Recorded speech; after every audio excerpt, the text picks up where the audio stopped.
Attends. Je vois la salle du bagne. Je vois la salle du bagne. En un rien, pourtant tu as tout perdu. Je vois la salle du bagne. Je vois la salle. Ah, il m'a mal là.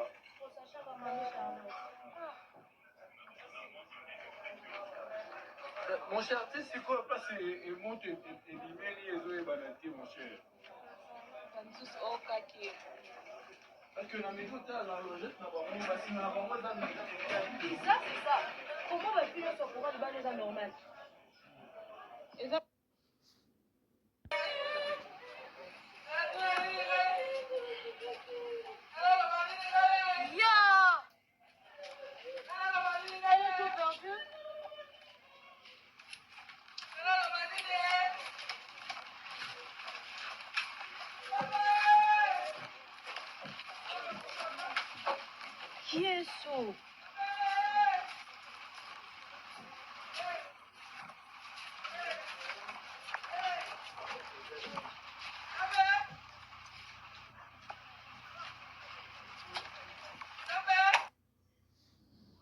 La famille vidéo ya moto ezali mais moyen to tchango ezate YouTube elingaka moto te moto penza flamme moto bande on dirait batie batumbi zamba bato siko batelemi na musika ba filmer bande ko Congo et passier donc moto ezopela na ndaku moto azozika et ba o meka ko échapper o bazwi mo ba choc mineur mo ko zika ya mo maboko makolo elongi bandeko epesi pasi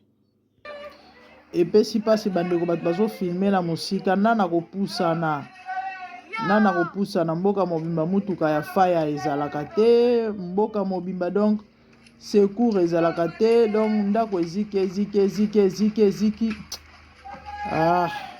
à suivre. Zambe na boya olatike mo vandina bo santu ozinga mina bangelo akoyemela kayo tongo pe popa Zambe na boya olatike mo vandina bo santu ozinga mina bangelo akoyemela kayo tongo pe popa MDG TV, une chaîne Wint pour la cause de Christ. Mafuta ya sika, mafuta ya sika, mafuta ya sika.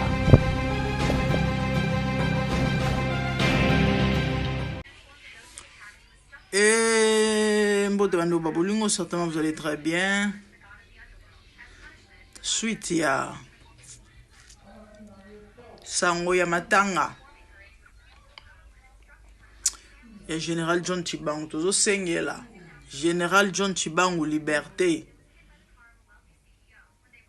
akende kokunda mwana na ye. Je crois na sagi vidéo 2 jours passés awa na pesa bino sanga matanga Général akufeli bana na lobby so aussi sa vidéo au te au commentaire te leka ok hein et so parabino mabazo ba makasi. Moi je suis en contact avec la famille me doit tinga ba image bo muna tcheli bino mais besoin pe discuter na besoin kata sonete bozo contredire mususu komia hey tika eza mwana te eza ndeko na eza leki na ete mwana na bandeli lisusu pour la 1e fois. Tant na pesa un message na lobaki bana mibale. OK, vous vous rappelez ya mobali na moi ici. Effectivement mibale bazika makasi moko mto kufaki to tiba kenene na hôpital za déjà ebembe moko a survivre quand même.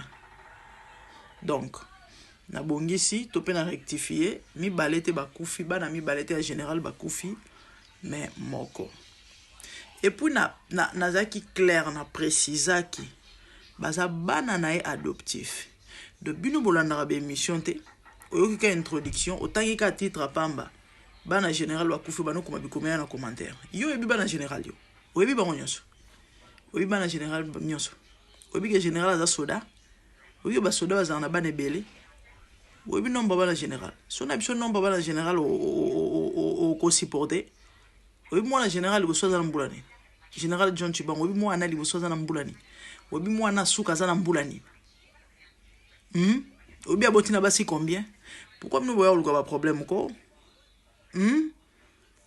Na bandede. Ndako ezikaki. OK? Ndako ya grande sœur ya général John Chibangu. Nazaki clair na message ya liboso na pesaki. Bana ya général adoptif, ba neve na ba nièce na ye. Adopta, ba koma bana na ye, ba bana ovana na ndako na ye. Tant bakangi papa bana misusu bakeye pa bandeko misusu bazongi misusu bakebo misusu bazongi boy. Wa kufi, il s'appelle Gabriel. Il avait 39 ans. Alors tata donc kolo. Doit aller quitter azali neve. Donc moi na ya général John Chibangu. Wa zikaki, c'est sa sœur. Courage à elle à se rétablir quand même. Azozo traitement malembe. Mendeko oyo atika ibiso yeyo paix à son âme et Bible na circonstance sur se rendre gloire. Ezali ki généralité, ezali moi na général. Neve na ye moi na grande sœur na ye propre, OK? Botika makela pampamba botika bikomela mwanza, OK? Voilà. Ba image moto ndenge pele na ndaku batindeli ngai ndenge flamme moto ezo pela penza on dirait na lifelo. Et ezali ku circuit ba 1h 2h du matin abana olala déjà. Et bon bref tout ça va détail non sauté de ko kufi personnellement. Alors todo singe la général John Chibangu et babenga onene liberté provisoire pour libérer ye akene okunda mwana na ye aza inconsolable na prison. Tension ezotika été parce que c'était son fils Oya Bokoli. Donc aza un choc makasi pour libérer akene okunda. Et puis amona bandeko na ye o bakoti hôpital baziki o babeli o bazu ba choc a retrouver famille na ye un peu aux alessengo mingi. Le général aza non guilty et ba mamnyo solo kuta ba kosela ki. Bref, batikal ko condamné été. Libérez le général John Chibangu s'il vous plaît. Akufeli et bandeko na ye bazu ba choc bamsu bazana ba hôpital baziki et ozala esengo mingi busuki botiki akende kunda pe ko retrouver famille na kimia to sengela mokonzi et moi mboka le général John Chibangu liberté. Voilà, c'était ça le message. Partagez la vidéo s'il vous plaît. Partagez massivement vidéo comme la bakonzamboka, vidéo comme la Fati. Celui qui souffre, Fati o ibsa ibso za chrétien, celui qui souffre a droit à la compassion de son frère de la Bible. Il a droit à notre compassion, le général. Donc, to compatir naye, il est écrit plaira avec ce qui plaire. Batibotika général, a gene rokunda mwana naye et a retrouvé famille na kimia. OK? Mino bato bikomela mwanzana bilobela ntumba. Pourquoi vous salez émission té? Pourquoi vous salez fallait vous émission non? Vous nous préciser vous nous loba kuna geno eza mwana na yete to pe bana na yete eza nde ona mutakufi. N'importe quoi. Voilà, c'était ça le message. N'a pas sa précision. Photo de Watiki biso Yewana Gabriel, paix à son âme. Et bah image, quelques images n'enda kopela ki moto. Triste franchement Congo pas si mboko pasi penza pona mboko bandeko moto ezopela on dirait zamba batumbi bato siko batelemika libanda na batelefone bakofilme bato bakofilme na batelefone batelemikaka mboka mobimba mituka ya bafaya ezalaka te ya baincendie ezalaka te basaper pompier bazalaka te bapompier baexistaka te mituka existaka te bandeko ndako ezopela moto neti na filme mais réalité neti filme mais réalité mise en scène te baflamme penza ya moto penza moto nde bomonaka na filme moto penza flamme ya moto do mwa bopusana ta pembeni eza te bato batelemetelemi musika kozika ya ndenge wana bato batelemetelemika na musika na batelefone bazofilme na batelefone ti moto epeli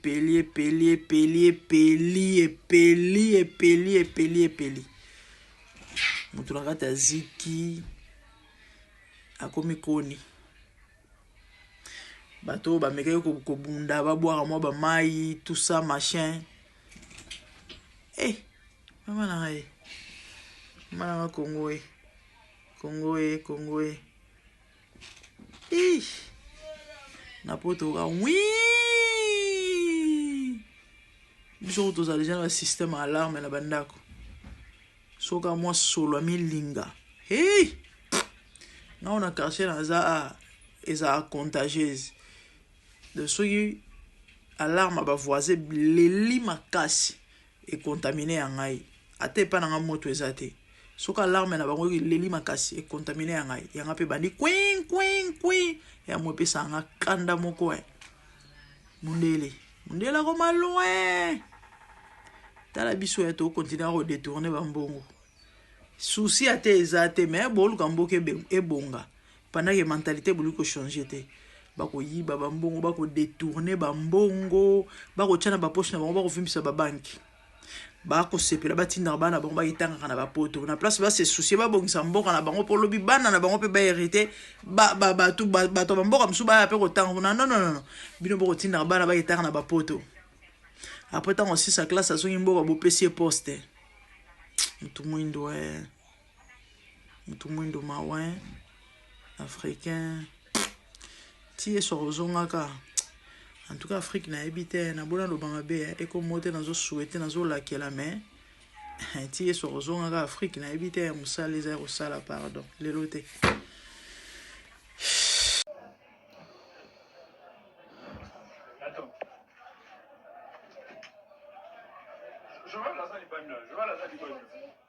En un rien de temps, tu as tout perdu. Je vais à la salle du bain. Je vais à la salle. Ah, il m'a mal là. Faut s'acheter comme un charme.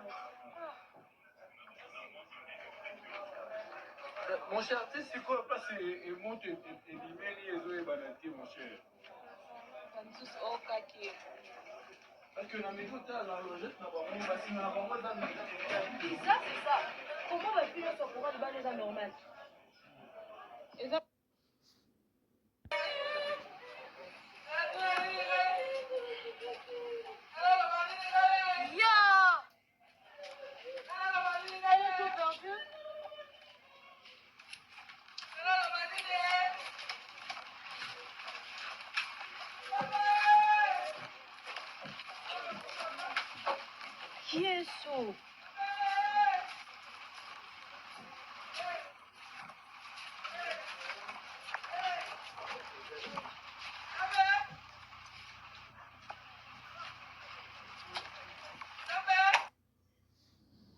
La famille vidéo ya moto ezali me moyen tochango eza te YouTube elingaka moto te moto penza flama moto bandeko ndire batie batumbi zamba bato siko batelemi na mosika baofilme bandeko Congo pasi donc moto ezopela na ndaku moto azozika bao bamekaki koeshape oyo bazwi mwa bashock minaire mwa kozika ya mwa maboko makolo elongi bandeko epesi pasi bandeko bato bazofilme na mosika nana kopusana mboka mobimba mutuka ya faya ezalaka te mboka mobimba donc secours ezalaka te, donc ndako eziki. Ah, à suivre. Je vis le Seigneur assis sur un trône très élevé, et les pans de sa robe remplissent les temples. Des séraphins s'étaient au-dessus de lui et criaient l'un à l'autre, disaient Saint, Saint, Saint est l'Éternel des armées.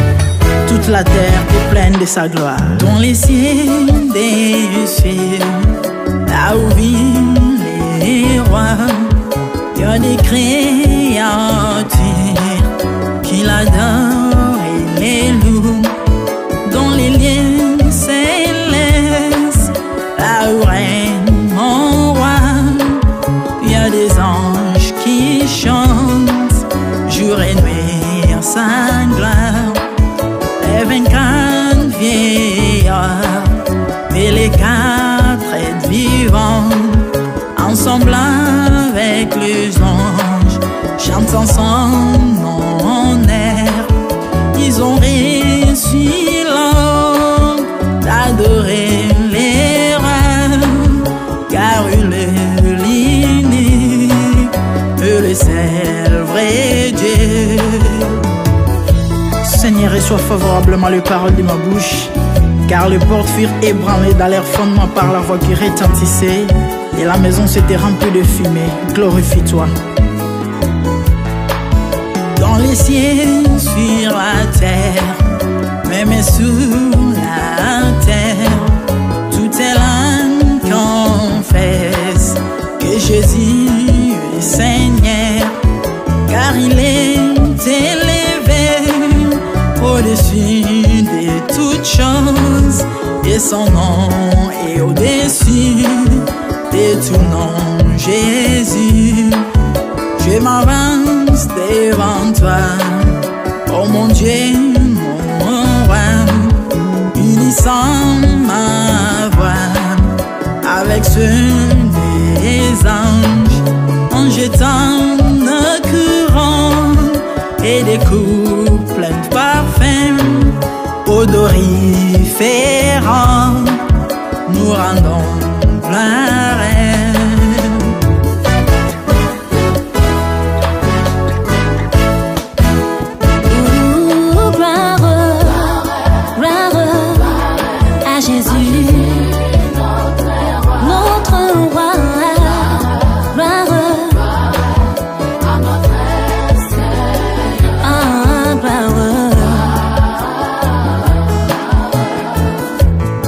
Chantons gloire à Jésus.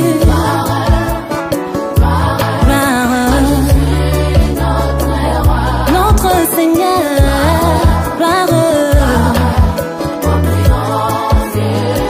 plus haut des cieux.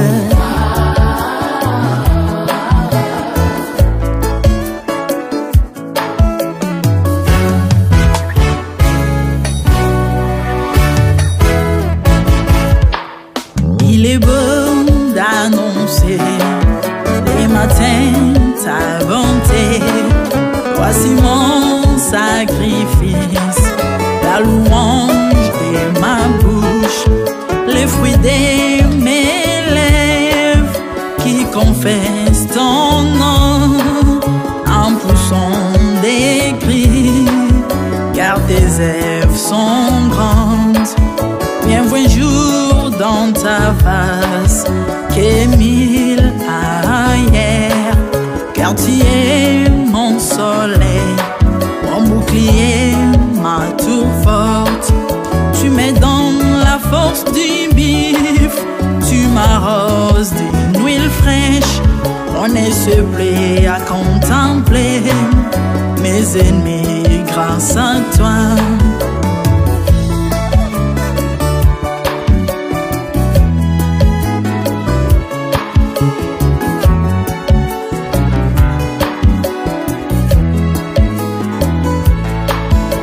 Prospère dans tes parvis, je porte des fruits, même dans ma vieillesse, plein de sève verdoyant, comme le palmier les justes croissent, et s'élèvent comme les cèdres, du Liban planté dans les jardins de Dieu.